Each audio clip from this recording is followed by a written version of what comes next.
안녕하세요. 어느덧 세월이 이렇게나 흘러 아이들은 고등학생이고 저는 40 후반이 다 되어가네요.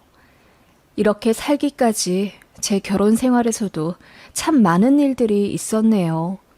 결국 버티는 자가 승리한다고 지금은 남편도 온전히 제 편이고 그 악독하던 시어머니도 이빨 다 빠진 호랑이가 되어버렸군요. 이제는 오히려 제가 갑이 되어버렸고 시어머니는 제 눈치 보기 바빠졌지만 시어머니한테 뜨신 밥 한 번 못 얻어먹고 숨 쉴 때마다 눈 마주칠 때마다 구박당했던 결혼 초반 10년의 상처가 쉽사리 회복되진 않아요. 치사하다 해도 할 수 없네요. 저에겐 깊은 상처로 남았으니까요. 남편에겐 형 하나, 여동생 하나 이렇게 있습니다. 시누이는 간호대 나와 일찌감치 진로 찾은 후 호주로 가서 간호사 하더니 거기서 만난 외국인과 국제 결혼해서 아주 잘 살고 있어요. 남편 형제들 중에서 가장 일찍 결혼했습니다. 그래서 저희 결혼할 때도 이미 호주에 있었고 상견례 때도 못 왔어요. 결혼식 당일날 한 번 뵈었네요. 그 이후로도 1년에 한 번 들어올까 말까 하더니 어느 순간부터는 아예 안 오더군요. 나중에 남편한테 이야기 들어보니 신우가 본인 친정과 연을 끊었다고 하더라고요. 이유는 남편도 모른다고 했고 어머님도 그 부분에 대해 이야기하지 않으셨지요. 그래서 결혼 후 명절에 시댁에 가면 형님네만 늘상 뵈었습니다. 형님네는 아주 잘 살았어요. 중소기업 대리인 남편과 저와는 다르게 아주 좋은 대기업 사내 부부였고 윗동서는 친정도 잘 살아 결혼할 때 30평대 자가 아파트를 갖고 왔다고 하시더라고요. 그에 반해 저희 시댁은 평범 그 자체인지라 해줄 돈도 거의 없으셨습니다. 그래서 아들 둘 결혼할 때도 지원이랄 게 없으셨고요. 어머님이 장남을 정말 예뻐라 하셨는데 그런 장남에게도 돈 해주실 게 없었으니 차남인 제 남편에게는 10,000원 한 장 기대할 수 없었지요. 아무튼 그래서 그런지 어머님은 저 결혼할 때도 시어머니인 본인보다 윗동서인 형님한테 잘하라는 이상한 말씀을 하셨습니다. 그냥 고부관계가 좋으신가 보다 생각했고 저도 결혼하면 그렇게 사랑받을 수 있지 않을까 하는 기대를 했었네요. 그치만 그건 제 착각이었습니다. 결혼 2개월 만에 맞은 첫 명절 때 이야기입니다. 형님은 돈 많이 벌고 바쁜 대기업에 다니니 명절 일 할 사람이 저밖에 없다면서 저더러 일찍부터 와서 요리하라 하시더라고요. 홀어머니시니 그것까진 저도 이해했습니다. 그래서 하루 월차 내어 명절 연휴 전부터 시댁에 갔습니다. 처음엔 미안해 하시더니 제가 편하고 좋아시키는 거라며 이것저것 일거리를 내오기 시작하셨어요. 그렇게 저는 명절 첫날 며칠 동안 죽어라 전부치고 요리하고 낡은 시댁 전구도 갈아들여 묵은 잡일 다 해드렸습니다. 형님네는 명절 당일 아침에 와서 딱 아침 점심 두 끼 먹고 일어나시더군요. 어머님이 서운해 하시는 것도 같았는데 윗동서가 어머님께 두둑한 돈봉투 드리니 어머님 표정이 아기처럼 밝아지시더라고요. 저희 부부 역시 점심 먹고 이제 친정 건너가겠다고 했더니 어머님이 갑자기 소리를 지르시며 네가 왜 벌써 가? 우리 장남 가는데 반찬거리랑 전 부친 것 좀 잘 싸서 들려주거라. 소고기 묵국 끓인 것 있지? 그것도 통에 잘 담아서 트렁크에 넣어주고 라고 하시더군요. 아주버님과 형님이 됐다고 하는데도 어머님은 제 등을 찰싹 때리며 닥달하셨습니다. 남편도 기막혀하며 일하는 사람 따로 있고 먹는 사람 따로 있냐고 화를 냈지만 어머님은 큰 며느리만 내내 쓰다듬느라 바쁘셨죠. 저더러는 친정 가지 말라고 하시더니 형님한테는 어서 가거라. 차 밀린다. 사돈분들한테 안부 전해드리고, 응? 이라며 지극정성의 모습을 보이시더군요. 제가 서운해하자 어머님은 네가 더 이쁜 며느리라 그래. 조금 더 같이 있고 싶은 이 시애미만 모르겠니? 라고 하시더라고요. 하지만 그건 어머님의 얄팍한 술수였고 명백한 차별이었습니다. 사실 더 거슬러 올라가면 어머님은 장남과 차남부터 차별을 하시던 분이셨지요. 평범했던 제 남편에 비해 상대적으로 공부를 더 잘했던 장남에게 올인하셨고 친척들에게 돈 꿔가며 아주버님 공부시키셨다고 들었어요. 그렇게 해서 명문대 들어가셨고 일사천리 대기업까지 들어가신 거죠. 그런데 정작 친척들한테 빌린 돈은 제 남편이 갚으라 하셨다더군요. 형은 서울에서 보금자리 구하느라 힘드니 지방에 사는 제 남편이 더 여유롭지 않냐 하시면서요. 남편이 싫다고 했더니 어머님이 대성통곡을 하면서 여자 혼자 애셋 키우느라 힘들었는데 자식이 무시를 한다고 제 남편의 여린 마음을 콕콕 찌르셨나 봅니다. 결국 마음 약한 제 남편이 2천만 원인가 3천만 원을 드렸다고 하더군요. 제 남편은 어릴 때부터 차별당한 게 당연해서 그런지 크게 억울해하지도 않았습니다. 아무튼 그런 대단한 어머님이셨고 제 남편에게 하듯 며느리인 저한테도 막대하셨네요. 어머님은 형님네와 차로 30분 거리에 살고 있었고 저희랑은 2시간 넘게 떨어져 지냈지만 온갖 잡심부름과 병원 병수발은 제가 들길 바라셨어요. 어머님은 당뇨가 있으셨고 젊을 적 교통사고를 당한 부위가 불편해 정형외과도 자주 가셔야 했습니다. 그 모든 수발을 둘째 며느리인 저에게 기대하셨습니다. 2달에 한 번 있는 정기검진도 제가 때 맞춰 같이 가드려야 했고 어머님이 못 가시면 제가 대신 휴가 내서 병원과 약을 타오기도 했어요. 그리고 시댁집에 샤워기가 망가졌다거나 가구 리폼을 하겠다고 하실 때도 꼭 저를 부르시더라고요. 솔직히 억울한 마음도 있었지만 어머님은 너랑 더 친해지려고 그러는 거다. 시애미가 너만 부른다고 너무 속 좁게 생각할 필요 없어. 나는 돈만 주는 큰 며느리보다 네가 더 좋다. 라고 하셔서 참 사람 속 긴가민가하게 만드셨네요. 지금 생각하면 가스라이팅이었지만 말입니다. 어머님은 저를 길들이려 하셨던 것 같아요. 그렇게 저밖에 없다고 하시면서 온갖 잡일을 다 시키셨고 저를 종처럼 부리셨네요. 형님은 바쁘니 또 제가 더 살가운 둘째 며느리이니까 어쩔 수 없다고 생각했습니다.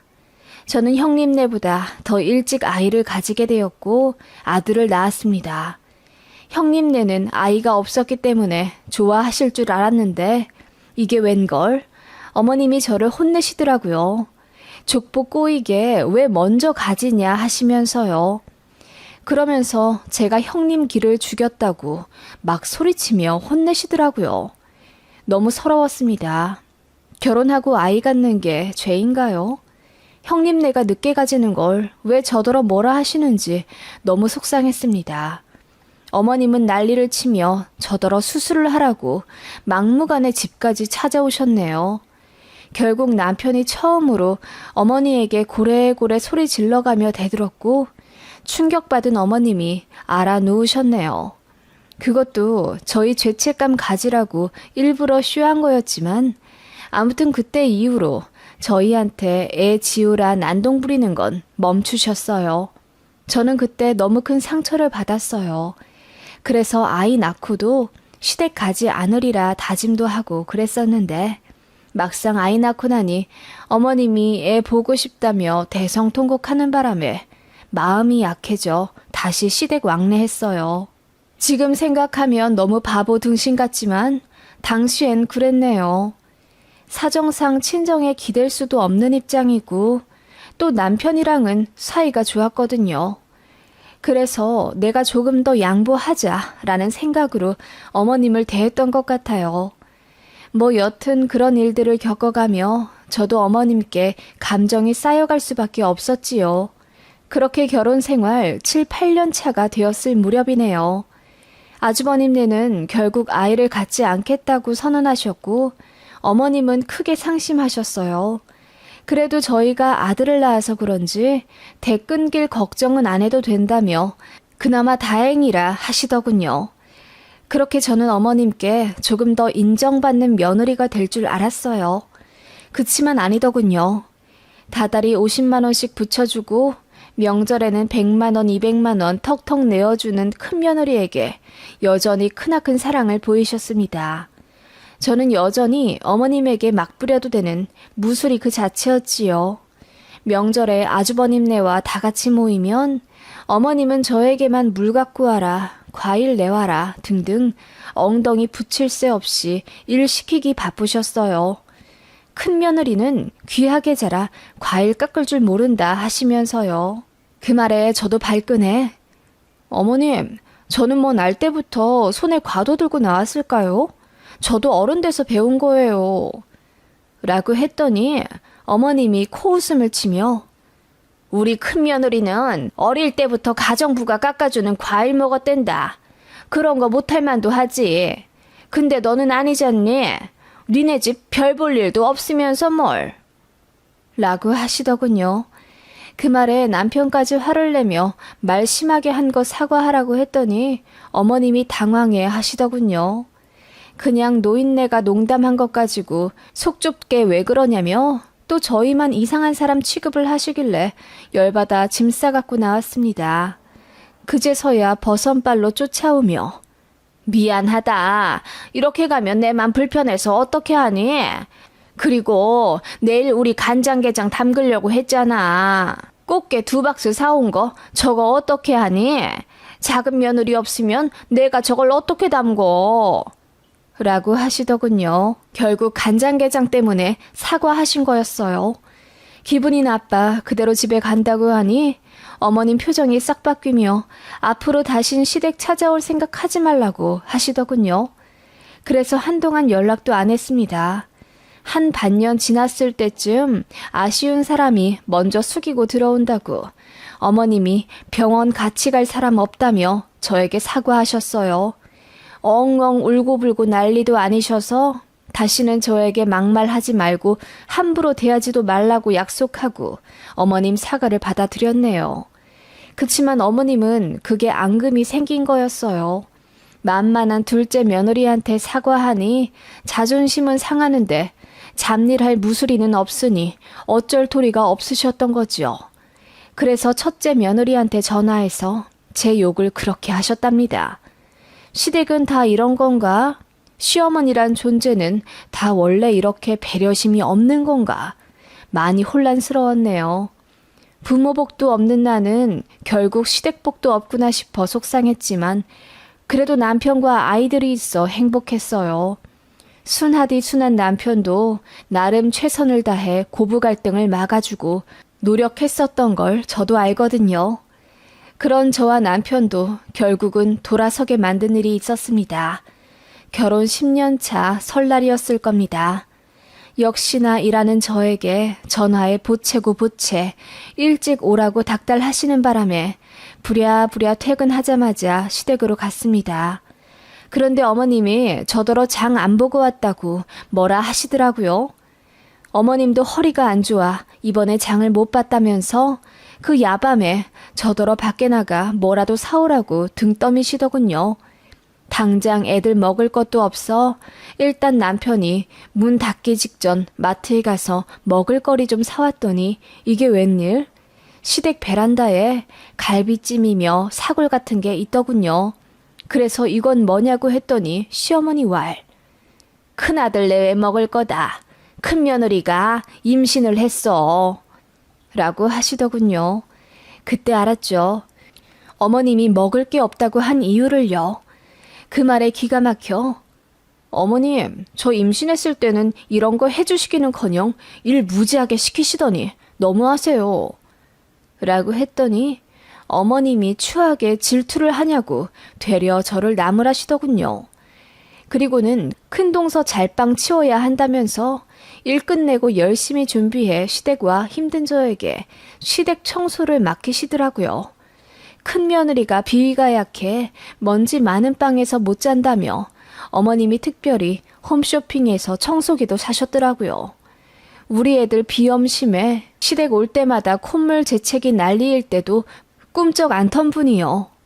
큰며느리 사랑 대단한 건 알겠는데 정말 너무 서러웠습니다. 그래서 청소도 하는 둥 마는 둥 하고 그냥 내일 점심까지만 대충 있다가 가자고 남편이랑 얘기했습니다. 내가 미쳤지. 이 대접 받을 거 알면서 뭘 기대하고 또 시댁에 왔을까 한탄도 했네요. 그렇게 형님이 오시자 어머님은 유난도 그런 유난이 없이 호들갑을 떨며 큰며느리를 맞아주셨네요.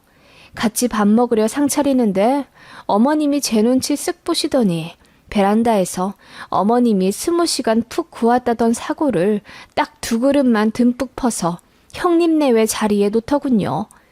그리고는 저희 가족은 다음에 주겠다며 말을 얼버무리셨습니다. 어머님, 아무리 그래도 우리 애들은요? 손주들한테도 안 주세요? 너무하시네요. 라고 했더니 아무 말도 안 하시더군요. 그 모습에 속에서 천불이 올라왔습니다.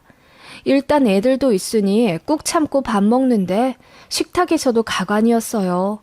큰며느리 형님을 애기 다루듯 이거 먹어라 저거 먹어라 하며 온갖 반찬을 다 들이대는 통에 저희 가족 앞에는 반찬이 휑하더군요. 애들 앞에서 갑자기 눈물이 날 것 같았어요.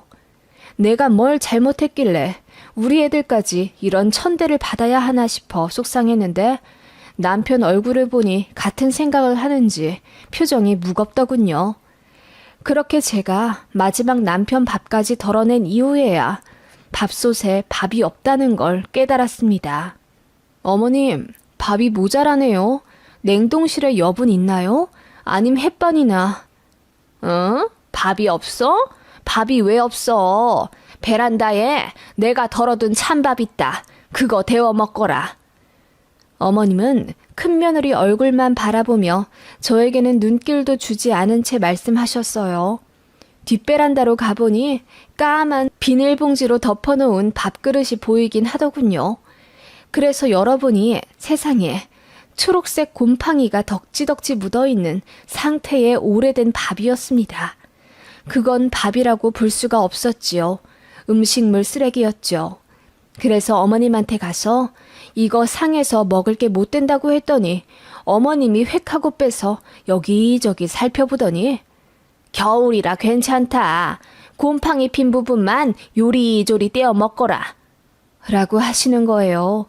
그 말에 저는 더는 참을 수가 없어 소리를 질렀네요. 어머님, 너무하세요. 어떻게 저더러 다 썩은 밥을 먹으라 하시는 거예요. 제가 그렇게 우습고 만만하세요? 더는 못 참겠네요. 그동안 어머님 안쓰럽고 불쌍해서 참아드렸는데 해도 너무하세요. 그 말에 어머님은 당황하더니 임신한 형님한테 질투를 해서 그러는 거 아니냐며 저를 이상한 사람 몰더군요.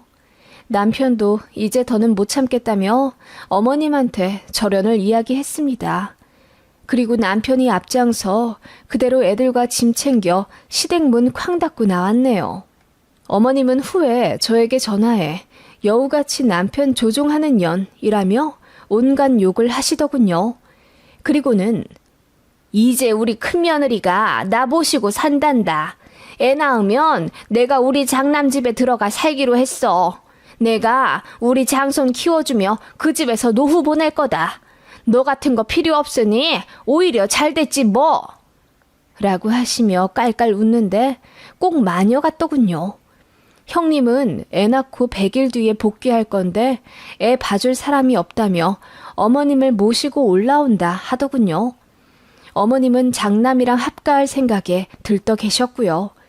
나중에 얘기 듣기로는 어머님이 정말 시댁 정리하고 서울에 있는 형님네로 올라가셨다더군요.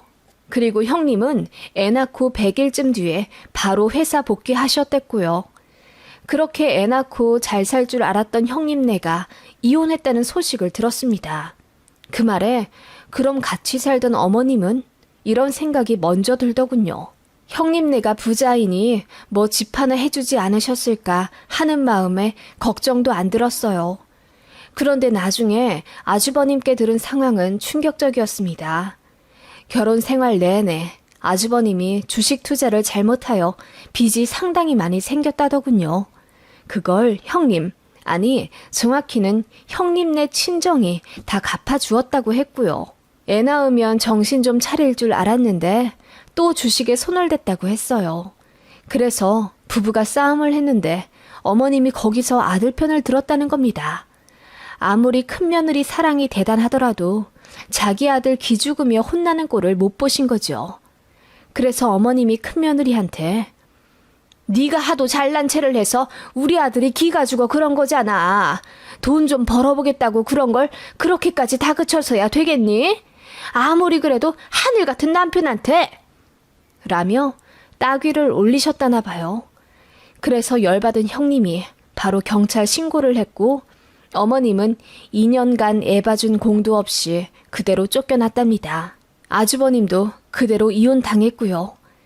아주버님 성격에 어머님 모시고 살 그릇 안 되니 어머님은 고향 내려와 시이모 집에 얹혀 지내신다더군요. 그러면서 조만간 저희한테 전화 갈 거니 엄마 좀 부탁한다는 내용이었습니다. 너무 황당하더군요. 아니나 다를까 며칠 후에 정말 어머님한테 전화가 왔어요. 엉엉 울면서 나처럼 박복한 년 없지. 네 여우 같은 형님이 날 쫓아내 버렸다. 지 남편 좀 잘못한 거 가지고 어떻게 나까지 냉큼 버린다니. 내가 그거 싹수노란 거 진작 알아봤지. 너처럼 성격이 순하고 착하질 않아.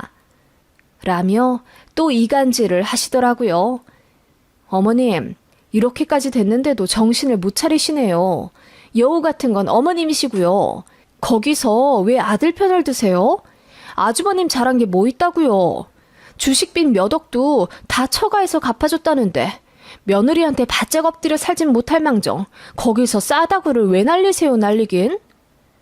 제가 비웃으며 이야기하자 어머님이 흠칫 놀라시더라고요. 어머님한테 그렇게 못되게 이야기한 거 처음이었거든요.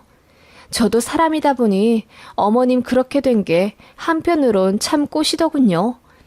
그래서 다 어머님이 자초한 일이니 알아서 사시라 하고 끊어버렸습니다. 그랬더니 몇 번 더 전화하시다가 집까지 찾아와 뒤로 넘어갈 듯이 울고불고 저에게 비셨습니다. 다시는 안 그럴 테니 불쌍한 자기 좀 걷어달라네요. 그 악어의 눈물에 속고 싶지 않았습니다. 그래서 한 번 더 오면 저도 경찰 신고한다고 했더니 큰 며느리도 날 신고했는데 너도 날 신고하려고? 그래, 다 해라. 아예 날 깜빵에 집어 쳐넣지 그러니? 못된 년들! 라고 하시며 울부짖더니 다신 연락 안 하시더군요. 그렇게 연은 끊어졌고 몇 년 동안 아예 연락 안 했어요. 그렇게 우리 애들 중학생 되었을 무렵 남편이 시이모부님께 받은 연락 한 통으로 다시 왕래하게 되었네요. 이모님 내외가 자식과 합가해야 해서 이사를 가야 하니 이제 어머님을 저희더러 모시고 가라 하시더군요. 마음 풀고 잘해드리긴 싫어도 도리는 지켜야 할 것 같아 어머님 찾아뵈러 갔습니다. 머리가 새하얗게 쉬셨더라고요. 그간 당뇨도 심해졌고 몸도 많이 안 좋아지셨더라고요. 모아둔 돈이랑 돌아가신 아버님 연금으로 어찌저찌 살 수는 있겠지만 상황이 정말 안 돼 보여서 저희 집 근처로 이사 오시라 했습니다. 합가는 죽어도 못하겠고 근처 살면 봐드리긴 하겠다고요. 어머님이 눈물 흘리며 미안하다 하시더군요. 자식 셋한테 다 버림받을 줄 몰랐는데 돌이켜보니 다 당신 잘못인 걸 아셨다고. 그걸 깨닫고 나니 머리에서 까만 털이 안 나더라며 엉엉 우시는데 그걸 보니 제 마음도 좋지 않더라고요. 여튼 그렇게 어머님은 저희 동네 근처에 살고 계시고요. 한 달에 한두 번씩 찾아가 반찬도 좀 해다 드리고 병원 오갈 때 도움 드리고 있습니다. 어머님은 저에게 다시 살가운 며느리 노릇을 바라시는 듯한데 사실 그 이상은 힘드네요. 그냥 이렇게라도 해드리는 게 제 마음이 편할 것 같아 조금 도리할 뿐이지요. 지금은 제가 큰 소리치며 잔소리도 하고 그러네요. 때로는 약 올리듯 농담하며 어머님, 그러게 예전에 저한테 왜 그러셨어요? 저한테 잘해주셨으면 말년에 며느리한테 구박받을 일도 없었을 텐데요. 라고 하니 어머님이 씁쓸하게 웃으며 미안하다 하시네요.